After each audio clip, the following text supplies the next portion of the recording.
रोजाना 2 किलो गालियां खाता हूं। भारतीय पार्लियामेंट में मोदी का अपोजिशन को करारा और तंजिया जवाब। भारतीय वजीर आजम नरेंद्र मोदी ने राज्यसभा में अपोजिशन के शदीद एहतजाज, नारेबाजी और वॉकआउट के दौरान एक ऐसी तकरीर की है जिसने सोशल मीडिया और सियासी हलकों में हलचल मचा दी है।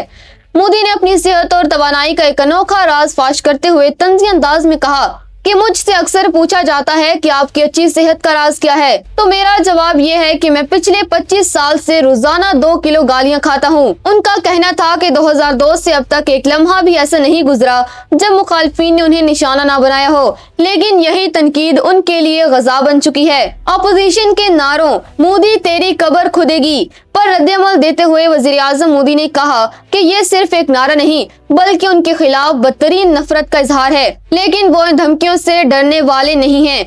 उन्होंने कांग्रेस की माजी की हुकूमतों को आड़े हाथों लेते हुए इल्जाम लगाया कि उनकी हुकूमत गुज़िश्ता एक दहाई से सिर्फ इन गलतियों को ठीक कर रही है जो माजी में की गई। मोदी ने इंदिरा गांधी के दौरान ईरान का हवाला देते हुए ये भी कहा कि कांग्रेस के नजदीक अवाम हमेशा से एक मसला रहे हैं, जबकि उनकी हुकूमत अवाम को ताकत समझती है।